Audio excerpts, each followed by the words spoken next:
Hello art stars, welcome to another lesson in the Rosetta Digital Studio. I am really excited to be working with you today on full body portraits. Now I hope you all enjoyed your lesson with Veronica on self-portraits and how to create the face and expression and shading within that. Today we're going to incorporate that and all that we practiced with animal anatomy, with creating our ovals and shapes, and bring in humans posing. So before we get started, I want to go over the body canons. And that's just a fancy word to say it's a study that looks into the human body and the ratios and relationships in size of all the body parts in relation to each other. And how we measure that is with the head. So if we look at our first one, it's probably the most famous study, and that's Leonardo da Vinci. I think you might be familiar with a version or another of this image. And here you can really see sort of the symmetry between our limbs and sort of how at the belly button is the center of our body. The center of our trunk is also the center of our body. In this second one, you can see how he breaks down into 7.5 human heads for the length of the body. And you see little traces marking of where he's gone horizontal, how much a head would be.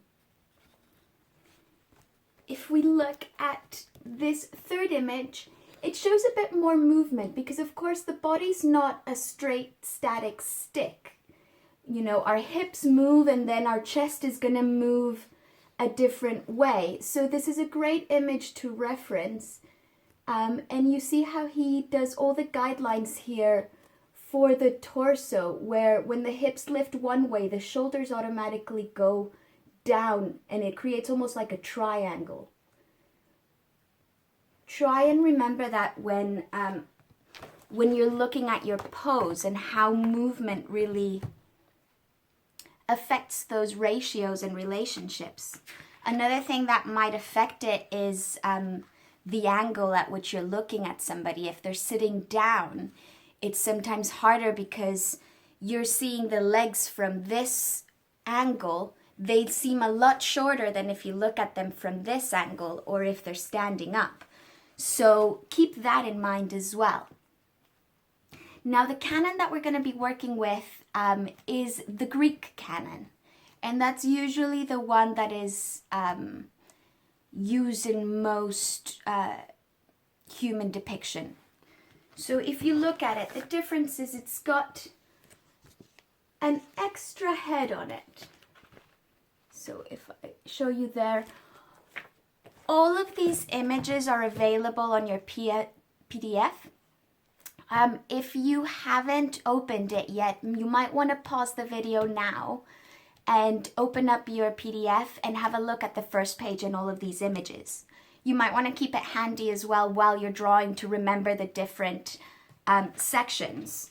But if we look at her for a minute, you can see that the neck is more or less half a head, and at armpit level you get head number 2. Head number 3 goes to our navel, our little belly button. Head number 4 goes to our hips. Head number 5 comes to kind of mid-thigh.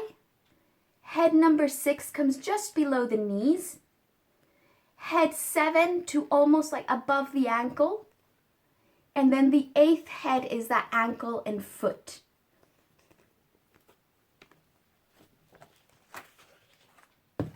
I know it's hard to absorb all of these measurements at once, so that's why it's good to sort of keep that handy as you're drawing and come back to it. If you see on page 2, I've got a picture I've chosen. I want you all to do the same. Maybe you can ask someone in your household to pose for you and you take a fresh picture. Maybe you have a picture of somebody that you really love and you want to try and create a painting out of that. The choice is up to you. If you want an extra difficulty level and you've got a very patient model, you can maybe ask them to pose for you live, but you might feel pressured to go faster if you've got somebody there sitting and waiting for you to be done. So the choice is yours. Take a picture, grab an existing picture, or have somebody sit for you. And once you've got your image, think about the pose and the background and all the props that you're introducing into this picture. Maybe it's an existing picture and you're adding some stuff in, or you're taking some things out. But a portrait should tell a story about the subject, the person that you're drawing. And you want to try and give little clues and express that person's personality or passions or jobs. So have a little think about that and try and get creative with it. I chose a picture of me and my brother for my example, and we're just being silly and posing and pretending to be Greek statues.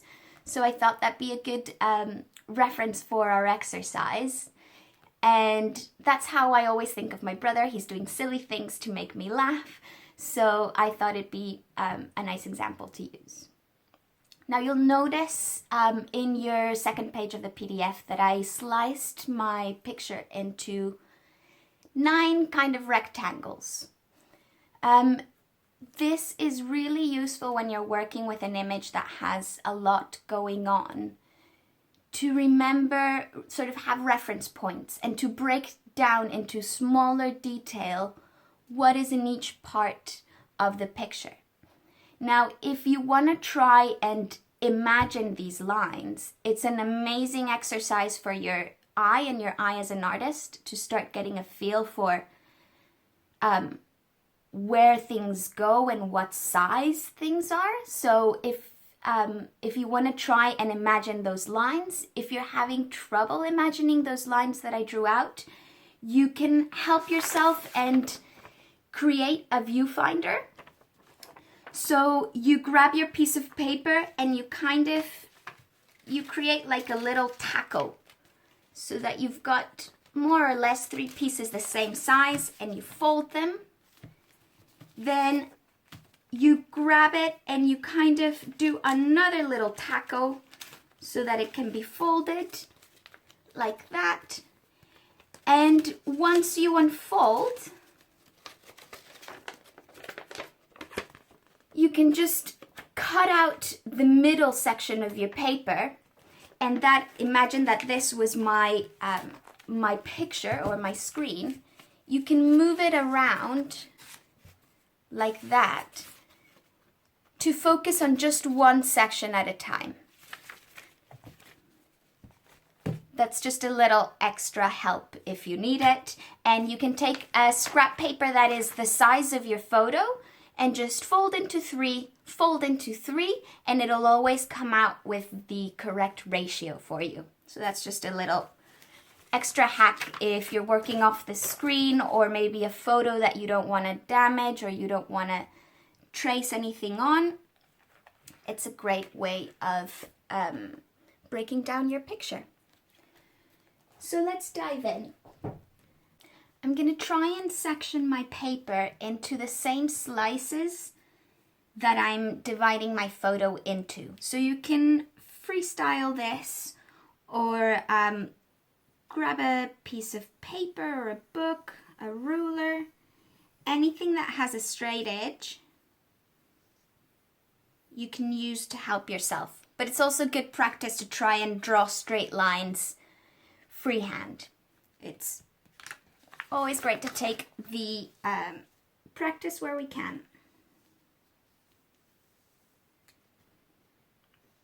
And you're going to do this with your lightest touch, but I'm doing it a bit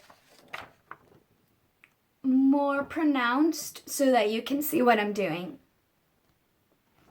Okay, so those are our lines. Make sure you've practiced your pressure. And let's dive in, always with your lightest touch to create this first section of our skeleton. So we start I'm going to start with my brother. And I can see that he's on my first section, my number 1 square, and he's kind of halfway through it is his face. So I'm going to go ahead and draw a circle, an oval for his head here. Okay, like that. Then we're going to go, remember the second head is let me push this a bit so you can see better. The first part is the neck and shoulders for the first head. So I'm just going to grab my fingers like this and kind of measure a second head, and there's a line here, so I'm going to slice this into 2 and draw a little line here where my shoulder line should be. Like that. Then it's another head from that to the belly button, and I can see that his spine kind of curves, so I'm just going to do a hint of a line of that. Another little line where his belly button should be. And then I'm gonna throw in a few ovals here. So from this first line, I'm gonna start drawing an oval here for my arm. So shoulder.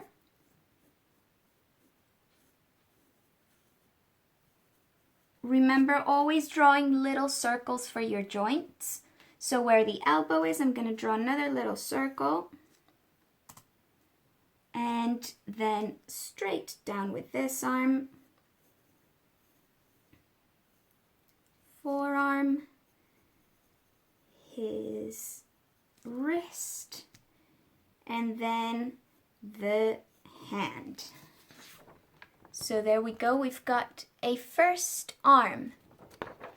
And at this point, your figure is going to start looking a little bit like those art dolls that you can use to gesture things. So you'll slowly start seeing a bit of the human shape come through. So I'm going to do another oval here for his chest. Then the fourth head here is kind of going at an angle as well. So I'm going to draw a little reference line for where my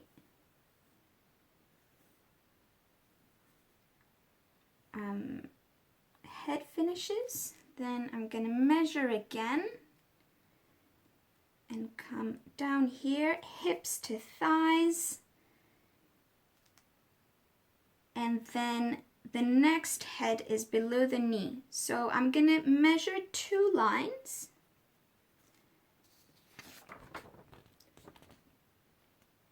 Like so. And then between the hip all the way down to the knees, I'm going to draw one big oval and then a little oval for the knee. So it kind of interjects here. And then another oval. And our final 2 heads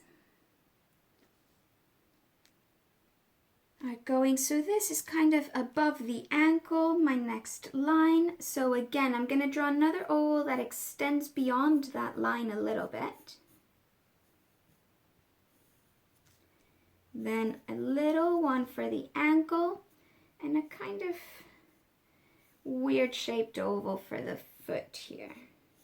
It's kind of going this way. I'm going to rub that out. I forgot to look back at my picture there, and that's why I started inventing in which direction the foot was going. It's coming in this direction. Okay.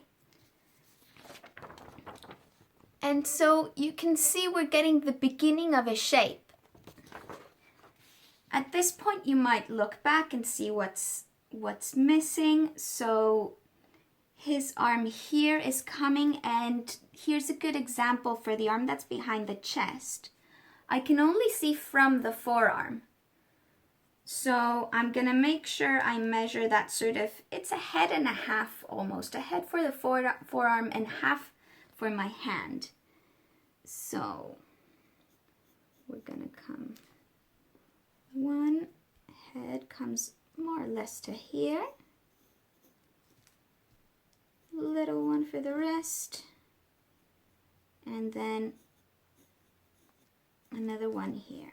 I'm gonna go ahead and fix, because I feel like this arm's a little bit short, and yep, if I grab my head again, I can see here that I've drawn it a bit short, so I'm gonna go ahead and adjust. Rub this bit out. Elbow here. Okay, so here's where my wrist should be. So new forearm and hand. Great, that's looking a bit more like it.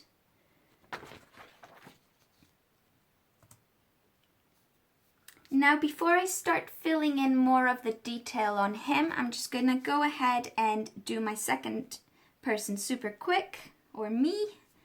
And we've got a head kind of coming somewhere here. Bit of a smaller head because I'm smaller than my brother. And we start measuring.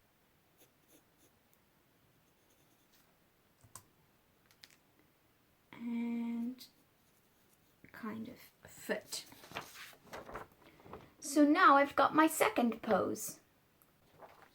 I'm gonna go back to my brother now and start filling in a bit more detail. So he's in profile, so his nose kind of comes up a bit. And remember a little bit last week's session when you're doing this and distributing and deciding sort of where your eyes are gonna go. You can do sort of rougher lines at this point because we're gonna refine that later. The mouth is somewhere here. Then where I've got my line here, that's his ear, because that's what we see smack in the center of the oval that is his head. And he's got kind of his beautiful long hair flowing back. Now I can see the line of the neck coming sort of, it almost connects with the ear because the rest is hair here. And then you can have a look, his chin kind of juts out a bit. And this line of your jaw will always come up to your ear. So when you're looking at a profile, you can kind of elongate that.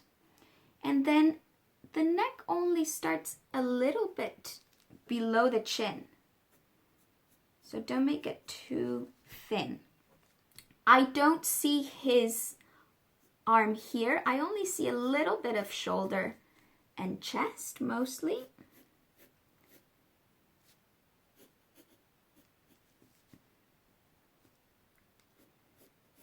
And his arms, I just want to kind of come in and make these traces a bit stronger. Start maybe adding in a thumb into the shape of his hand. And you don't really see the rest of the fingers. Fingers are super hard to draw, so take your time with those when you're doing them. And at this point, I'm going to add this notebook that he's holding. Don't forget your props. They're important. Oh, this line goes a bit above. Let's try that again. Goes halfway through his forearm, so that's about the size of the notebook.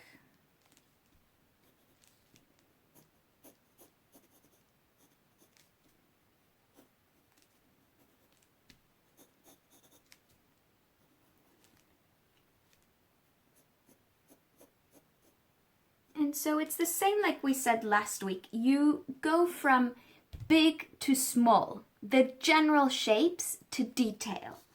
So as you can see, that's slowly starting to come together. I'm gonna try and speed up a little bit here so that you don't get bored watching me. And then we've got trousers.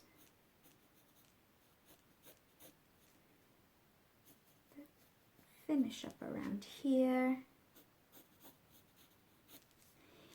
It's a great trick when you're doing clothing.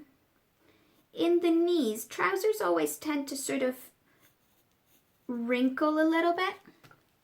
So if you rub out your knee joint and then continue always the line, and where the knee goes, you kind of do a fold that comes in like that.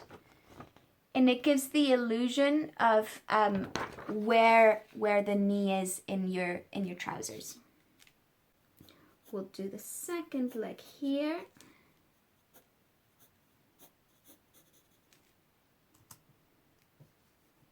And this foot is more like this.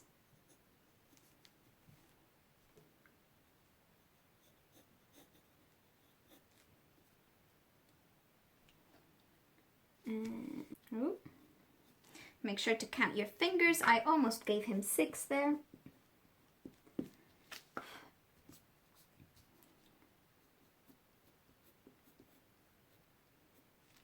Beautiful.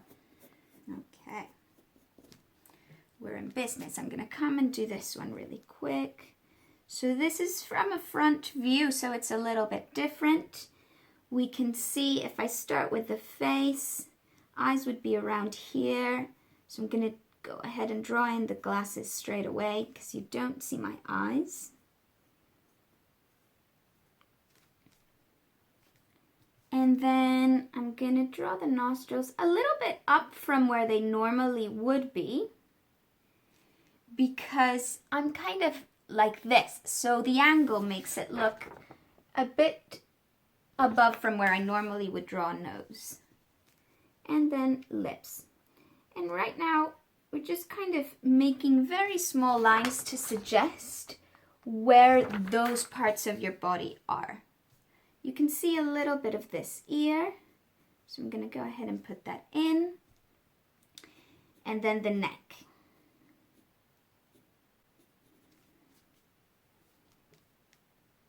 I'm going to start integrating my arms here because I left those out last time.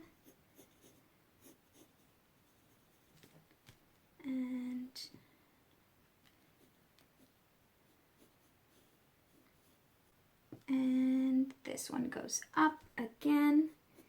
So if you're drawing your skeleton, you can see I'm kind of drawing out the parts, but then going over where they overlap, because that'll just give me a bit more confidence that I got the right numbers and the right ratios of the body.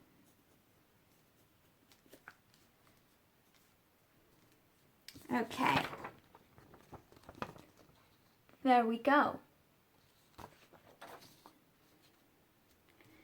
So we can then work out this line here that goes, measures your half neck, half shoulders, is sometimes useful to create the collarbone and to sort of guide yourself in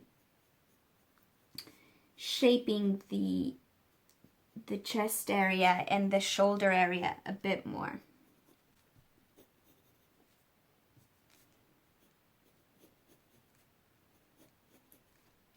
Okay, that's lovely. There's a t-shirt here.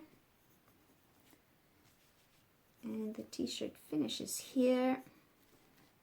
And I'm just going to quickly rub out a few bits.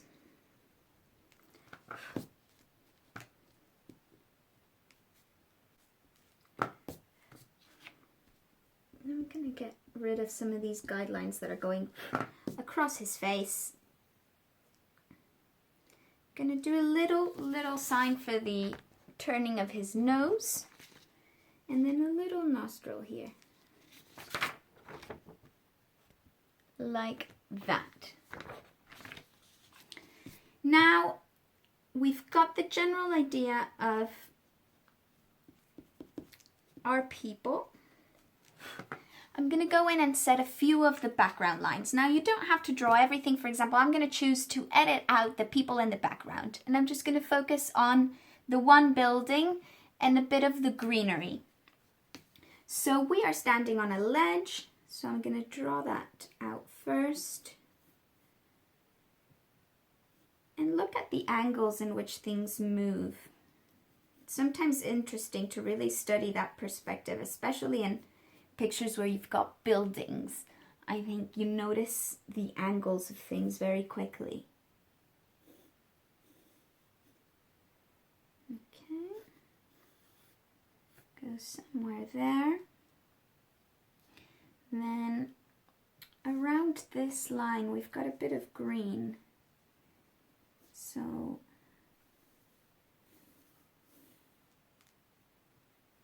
going to go ahead and put that in. This kind of comes like a triangle up to the middle of the bag. And then between my elbow and kind of my brother's middle of the notebook. There, and then the square kind of finishes off here,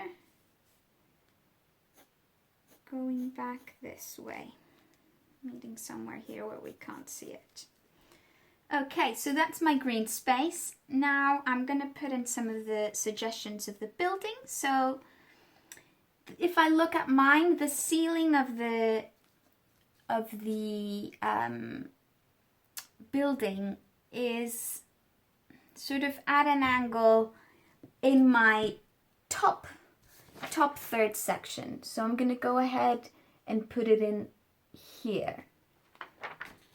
So it goes from my head to kind of the middle. There's a triangle bit coming up here with some columns coming further down here.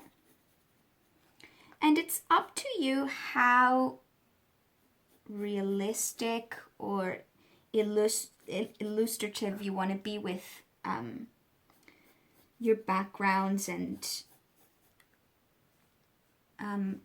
all the parts that sort of make up your composition, your painting. I'm gonna do some little extra lines here to help me with this building. This goes from big to small. And so there, you know, when you start section by section and you start building it up, it doesn't look like much, and suddenly now we've got a whole background put together. Now at this point, you could spend a bit more time doing some of the shading. And then when you feel ready, you can put in your final details and start coloring. So for example, here I'm just going to do in pencil some of the lines on the t-shirt. And you know, sometimes clothes move, so the stripes won't be straight. They'll kind of curve along the body. Okay, and I'm happy with that. I am going to dig into the pastels now. So in your kit, you've got some beautiful oil pastels. If you've never used them before, I think they're really fun because you can take advantage of the smudging. You might need to wash your hands later, but it's really fun. I don't have any oil pastels with me. I've got dry pastels. So what I'm going to do is I'm going to dip in a bit of water. If I start maybe with the gray on the building, and then I can show you. I'm just going to dip mine in water just to get a bit of a texture closer to what the oil pastel does. And so if I took this ceiling here and did a bit of the line work, you can then come in and smudge some of it and just use your finger to kind of fill in the color. So you use the actual crayon to create your thicker lines, right? The texture that you want outlined. And here I'm just kind of giving this lots of movement. And then you come in and you smudge with your finger, and it gives it a beautiful finish. When you are dealing with faces and tones in the face, don't be afraid to mix it up. So if I take, say, let's start with this kind of light yellow, and I'm going to build it up on my brother's face. So starting from where it'd be darkest, right? Like so. I'm then going to smudge towards the center.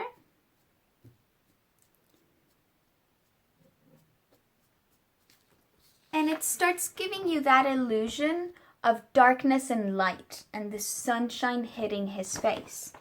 I can then come in with a different color and kind of accentuate some of it. Oh, whoops, I got a bit too much water there. That's all right. We'll fix that. And maybe there's certain parts that are darker. His eye certainly would be because it's under shade. And a bit here under his nose. Smudge in a little bit. And then I reckon his neck would be quite shady as well. So you can use the same logic of shading of your pencil pressure, but instead of building from light to dark with the pressure of your pencil, you're building from light to dark with your crayon colors. Have fun with it. I can't wait to see your final results. I'll see you at 12 in the Zoom session for any questions you may have. Don't feel pressured to have your piece finished by then, because this is quite a long one and I want you to take your time and enjoy all the textures and all the storyline that you're going to bring into your portrait. Okay, thank you, Art Stars. See you later. Bye.